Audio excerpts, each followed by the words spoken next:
Good morning friends. இன்னைக்கு நம்ம டிபேட்ல வந்து என்ன டாபிக் அப்படின்னா ஜிஸ்டாட் ரூலை பத்தி பேச போறோம். அதுல ஒரு சில டவுட்ஸ் இருக்கு. நம்ம Nagaraj sir auditor, senior auditor, அவருக்கு ஒரு டவுட் இருக்குன்னு கேட்டாரு. அதை பத்தி நம்ம ஒரு கிளாரிபிகேஷன் இன்னைக்கு கிருஷ்ணமூர்த்தி சார் கிட்ட கேட்டு தெரிஞ்சுக்கலாம் அப்படின்ட்டு. சார் நாகராஜ் சார், நீங்க உங்களோட கொஸ்டினை கேட்கலாம். ஜிஸ்டாட் ரூல்ல உங்களுக்கு ஒரு டவுட் இருக்கு, நீங்க என்ன டவுட் சார்? டைரக்டா அட்ஜுடிகேட்டிங் போட்ட அத்தாரிட்டி போட்ட ஆர்டர்ல அப்பீல் ஏடிசிட்ட போகாம ட்ரைபுனல் போலாமா? அதான் என்னோட டவுட். ஓ, அட்ஜுடிகேஷன் தான் ஏவோ அசசிங் ஆபீசர் போட்ட சர்க்கிள் அசசிங் ஆபீசர் போட்ட ஆர்டரை ஃபர்ஸ்ட் அப்பீல் போகாம டைரக்டா செகண்ட் அப்பீல் போலாமான்னு கேக்குறீங்க. அந்த மாதிரி எனக்கு தெரிஞ்சு இல்ல, ஃபர்ஸ்ட் அப்பீல் போய் தான் போனோம். ஏன் உங்களுக்கு இந்த டவுட் வந்தது? ஜிஸ்டாட் ரூல்ஸ் 21(1)ல அது மாதிரி நான் படிச்ச ஞாபகம் இருக்குங்க. 21(1) ஜிஸ்டாட் ரூல் ப்ரொசீஜர்ல ஜிஸ்டாட் ரூல்ல 21 சப்செக்ஷன் 1ல வருது இல்லையா?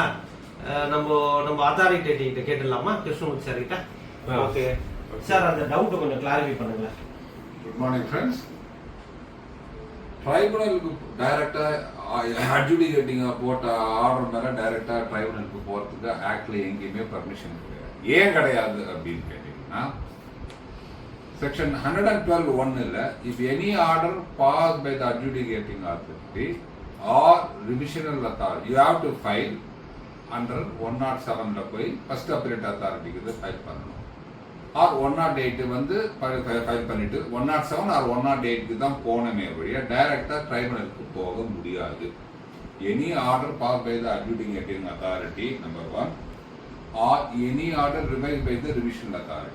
அங்க ரெண்டுத்துக்கு 107 108 112(1) இஸ் வெரி கிளியர். ஃபர்ஸ்ட் நீ வந்து அப்பீலேட் அத்தாரிட்டிக்கு தான் நீ அட்ஜுடிகேட்டிங் அத்தாரிட்டி ஆர்டர் பாஸ் பண்ணது மேல within 3 months or 3 months time, please 1 month கண்டனேஷனோட நீங்க அங்க போகணும் அப்படின்றது கிளியரா கொடுத்துட்டான். அப்படி கொடுக்கும்போது அது வந்து ஆக்ட். அந்த ஆக்ட் என்ன சொல்லுது அப்படின்னு பாத்தீங்கன்னா, அதுக்கு சம்பந்தப்பட்ட ரூல்ஸ் வந்து ஆக்ட் எப்பவுமே வந்து பேரண்ட், ரூல்ஸ் வந்து சன். ஆக்ட் வந்து சொல்லும் போது any rule against the act it is ultra vires. ஏன்னா ஆக்ட ஒத்துதான் ரூல் இருக்கணுமே ஒழிய rule cannot bypass the act. அப்படி இருக்கிற நேரத்தில் ரூல் 21(1) ஜிஸ்டாட் ப்ரொசீஜர் ரூல்ஸ்ல என்ன சொல்லிருக்கா அப்படின்னா, any order pass by the adjudicate other can directly file an appeal before the tribunal அப்படின்ற மாதிரி அவன் போட்டுட்டான். அது இன் மை ஒப்பீனியன் அது ரொம்ப தப்பு. அதுக்கு டிபார்ட்மெண்ட் ஹேஸ் டு ஜிஸ்டாட் அந்த procedure government has to give a amendment to that. அது கரெக்ட் தான். ரூல் 21(1)ல சார் சொன்ன மாதிரி அது மாதிரி பண்ணலாம் அப்படின்னு அது போட்டிருக்கிறதே தப்பு. You cannot directly go to the stat without bypassing the first appellate authority. You cannot go to the ட்ரைபுனலுக்கு போறதுக்கு பவர் கிடையாது. சுப்ரீம் கோர்ட்டே சொல்லியிருக்கு. இது வந்து ஒரு கேஸ்ல எதுவாக இருந்தாலும் ஹையரார்கி பிரகாரம் தான் அது வந்து ஆகணும். ஃபர்ஸ்ட் அப்பீல் ஆன உடனே first order pass by the assessing officer should go to first appellate authority, then tribunal, then high court and then supreme court. இதுதான் ஆர்டர் ஆஃப் ஹையரார்கில போய் அப்பீல் பண்ண வேண்டியதா இருக்கு. அந்த இடத்துல ரூல் 21(1) என்ன சொல்லிட்டான், order pass by the adjudicating authority will be directly file an appeal before the tribunal மாதிரி இருக்கு. அது என்ன பொறுத்த வரைக்கும் தப்பு. அதுக்கு ஒரு இமீடியட்டா கவர்மெண்ட் வந்து ஒரு அமெண்ட்மெண்ட் கொடுத்து அது கரெக்ட் பண்ணணும். அது இமீடியட்டா பண்றது பெஸ்ட்.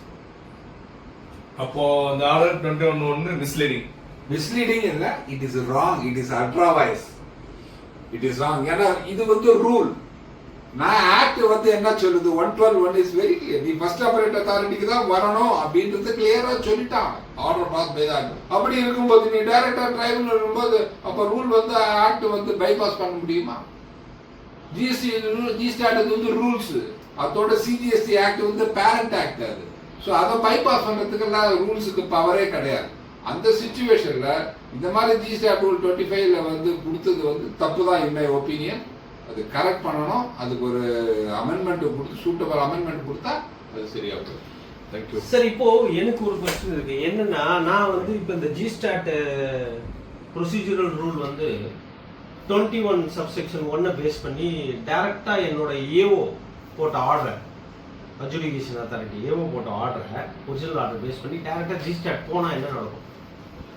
court என்ன பண்ணுவாங்க? ஏன்னா எனக்கு ரூல்ல இருக்கு அப்படின்னு நீங்க சொல்லி ஃபைல் அப்ளிகேஷன் ஃபைல் பண்ண உடனே மோஸ்ட்லி என்ன பொறுத்த வரைக்கும் have you first made an attempt to file an appeal before the first appellate authority within the due date? Why you have not come? அந்த கேள்வி ரிஜிஸ்ட்ரார் கேட்பான். அப்பீலேட் அத்தாரிட்டிக்கு அப்பீல் பெட்டிஷனுக்கு கொடுத்த உடனே ஒரு ஹார்ட் காப்பி கொண்டு போய் அங்கே கொடுக்கணும். ஆன்லைன்ல சப்மிட் பண்றதுன்றது ஒரு ப்ராப்ளம். ரெஜிஸ்ட்ரார் கிட்ட கொண்டு போய் கொடுக்கணும். அப்படி கொடுக்கும்போது அவன் கேட்பான், why you are coming directly அப்படின்னா வாங்கிப்பான். ரிஜெக்ட் பண்ண முடியாது. வாங்கி ரிஜெக்ட் பண்ணி பிகாஸ் கேஸ் நடக்கிற அன்னைக்கு you have directly approach us without hearing the case before the first hence your appeal petition is ரிஜெக்டட்னு சொல்லிட்டு திருப்பி அங்கே கீழ் கோர்ட்டுக்கு போய் ஹியரிங் நடத்திட்டு அங்கே அதுக்கப்புறம் மேல் கோர்ட்டுக்கு வாங்க அப்படின்னு சொல்லி பண்ணுறதுக்கு ஜி ஸ்டாட்டுக்கு பவர். Super super. இப்போ இன்னைக்கு வந்து நம்ம நாகராஜ் சார் கேட்ட அந்த கொஸ்டின்ஸ் ஜி ஸ்டாட் ரூல் ப்ரொசீஜர்ல 21 சப்செக்ஷன் 1ல வந்த அந்த சின்ன ஒரு எரர், இதை பேஸ் பண்ணி டைரக்டா நம்ம வந்து ஏஓ போட்ட ஆர்டர் போக முடியுமானா போக முடியாது. நம்ம வந்து பிராக்டிக்கலா வந்து நம்ம ஃபைல் பண்ணும்போது ஜி ஸ்டாட்ல போய் ஃபைல் பண்ணும்போதே 107ல வர ஆர்டர் மட்டும் தான் அதை அக்செப்ட் பண்ணுது. ஸோ அப்போ அதையும் நம்ம பார்க்கணும், ப்ராக்டிக்கல் இஷ்யூ என்னன்னு பார்க்கணும். அப்போ நம்ம ஜி ஸ்டாட்ல உள்ள போயிட்டு ஃபைல் பண்ணும்போது 107 ஆர்டரான்னு கேட்குது. ஸோ அப்போ 107 அட்ஜுடிகேஷன் அத்தாரிட்டி 107ல போட மாட்டாரு, அது வந்து அப்பீல் ஆர்டரா தான் இருக்கும்.